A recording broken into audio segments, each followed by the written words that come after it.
Xin chào tất cả các bạn đã quay trở lại với kênh của Văn Học Vlog và mình là Văn Học Lazada. Hôm nay chúng ta tiếp tục quay trở lại với series review các cái sản phẩm trên các sàn thương mại điện tử.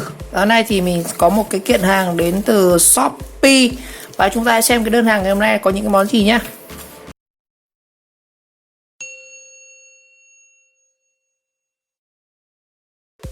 Trời ơi, lâu lắm rồi mới mua hàng ở trên Shopee anh ạ. Có lẽ gần 1 tháng rồi, từ lần cách ly mà mình hầu như là mình không mua các cái sản phẩm nữa anh ạ. Thứ nhất là vì hạn chế đi lại, nói chung hạn chế cả mua hàng luôn. Cái này chúng ta sẽ có một cái kiện hàng xem nào. Từ Hằng Nga Shop, mua trên Shopee, thử gian tiết kiệm này. Ở số 13 ngách 7 quận Hoàng Mai, số điện thoại đây. Và đơn hàng ngày hôm nay chúng ta sẽ có 4 sản phẩm. Đầu tiên là băng dính nano hai mặt trong suốt siêu kết dính dài 3m. Một cái nữa là băng keo siêu dính chống thấm chịu nhiệt Weatherproof tape công nghệ của Nhật Bản. Và cái thứ ba nó là keo dán đa năng siêu chắc một cái.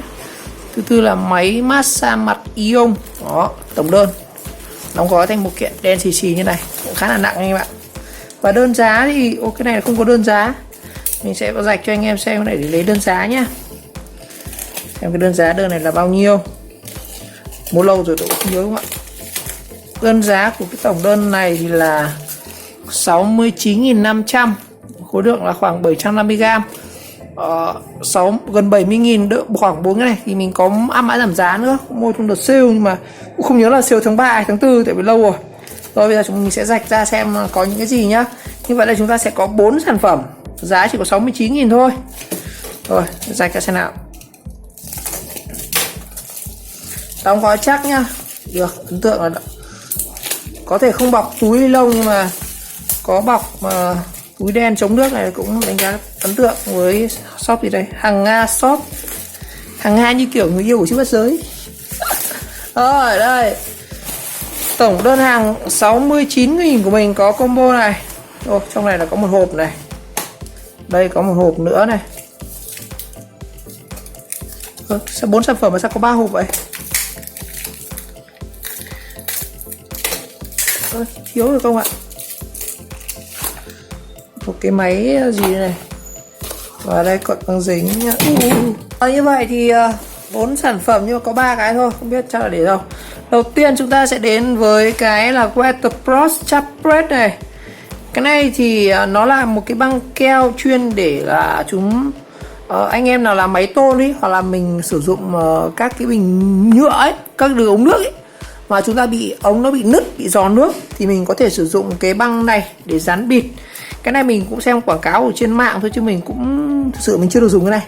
Hôm nào mình sẽ có một cái video chúng ta thử nghiệm xem là cái này có dán có được không nhá. Cái này thì giá là chắc là tí nữa mình xem lại giá cái này, lâu quá không nhá. Rồi chúng ta sẽ có một hộp máy là máy gì nhỉ? Máy massage mặt ion anh em ạ. Loader này, hộp màu hồng rất là nam tính. Mình sẽ mở ra luôn xem bên trong có gì. Rồi bên trong chúng ta sẽ có một cái máy. Máy này trông như đồ chơi vậy. Đây là máy massage ion. Nó có hai cái mặt xanh xanh ở đây, chắc là trông như là cái vòi sen đi. Có điện luôn này. Nó có 2 nấc anh em ạ. Cái này là tắt này, bật này. Cái này nó rung nhẹ hơn, cái này rung mạnh hơn thì nó lên đèn màu xanh. Như 2 chế độ. Con này chắc là chạy ở đây, pin của nó đây anh em, khay pin này. Đấy. Như vậy con này chạy bằng một viên pin C1 nhá. Viên này là CR bao nhiêu đây? Sử dụng một viên CR032 anh em. Một viên pin CR032 3V. Pin này cũng 10.000 một vỉ. Rồi, pin 3V thôi. Hoàn toàn mình có thể độ một viên 18650 vào. Mình không biết cái này nó massage kiểu khỉ gì anh ạ. Hôm nay nó còn lên đèn xanh, bây giờ nó lên đúng một nấc này. Rồi, đây là một cái máy massage mặt ion. Cái này mua để tặng ai đó thì tặng thôi. Cái này cũng rẻ lắm. Tí nữa xem giá sau nhá. Rồi tiếp theo mình có một hộp là IV Grease Tape. Đây là cái băng dính trong. Cái căng keo này nó giống kiểu keo 3M ấy, nhưng mà nó là cái băng siêu dính màu trong. Mình có thể sử dụng để gắn điện thoại này, sửa cửa này, gắn tranh hoặc là treo những cái dụng cụ. Đây, hộp ngoại cái này của nó là khoảng, cái này chẳng tích bao nhiêu mét luôn anh ạ. Cái này thì nó là, thôi, mở ra xem tôi chẳng biết kích thước là nhiều, đang thấy thiếu sản phẩm này. À đây, trời ơi, shop này họ đóng ở trong này nữa anh em ạ. Đây, cái sản phẩm thứ tư của mình này, câu sản phẩm thứ tư, nó là keo dán đa năng siêu chắc. Đây, cái keo này cho đằng sau, lại vứt ở trong này, cứ đi tìm. Rồi, chúng ta sẽ có một hộp Ivy Grit Tape. Đây,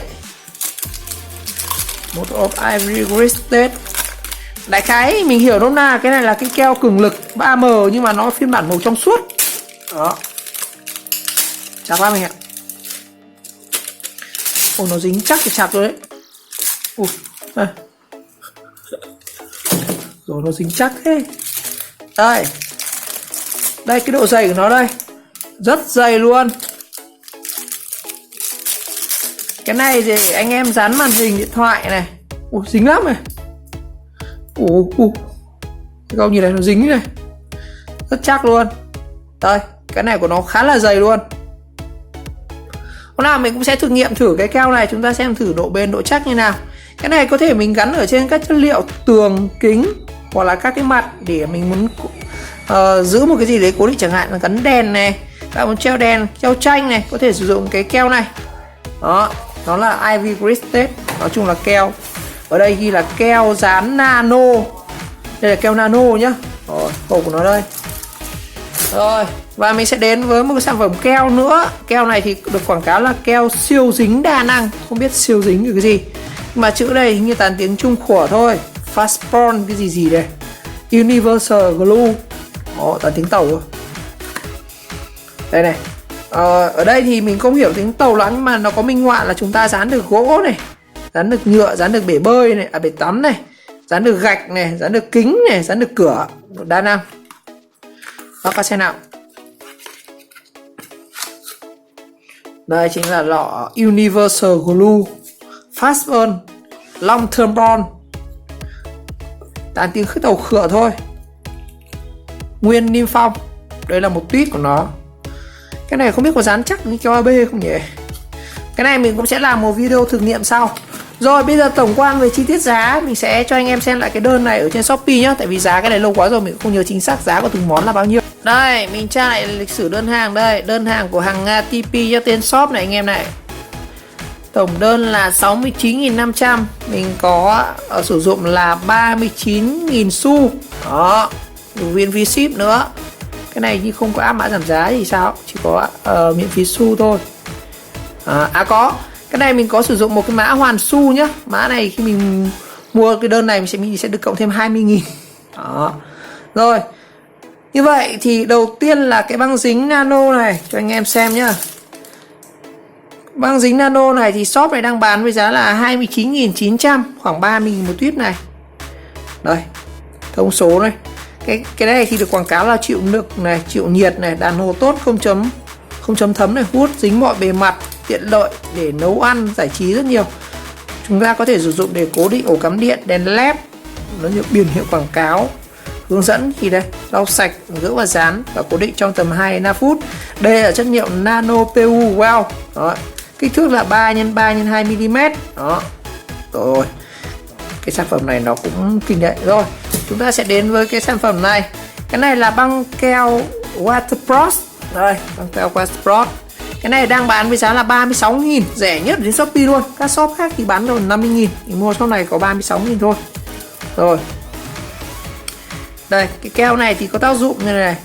Mình có thể sử dụng lên tất cả các chất liệu như là kim loại, nhựa, gỗ, cao su, kính, tường, có trùng đủ các chất liệu luôn. Băng này thì nó sẽ dài khoảng 5 mét các bạn. Mình có thể dùng để đây này, dán bịt ống nước này. Đây, có cả video của họ quảng cáo rồi. Chúng ta dán ống nước này, dán các cái vỡ của các cái ống PVC đó. Đó, hoặc là tường bị mái tôn bị thủng, bị dột, mình có thể sử dụng keo này để fix được. Cái này thì mình sẽ phải làm một video thử nghiệm, tại vì nó có khá nhiều cái công dụng mà thực tế chúng ta rất hay gặp. Rồi, mình sẽ đến với cái sản phẩm tiếp theo, đó chính là keo dán đa năng siêu chắc này. nó là Universal Glue. Tuyết này thì giá có chỉ 18.000 thôi, đang 30.000 mà sale xuống còn 18.000. Trời ơi rẻ vãi chưởng.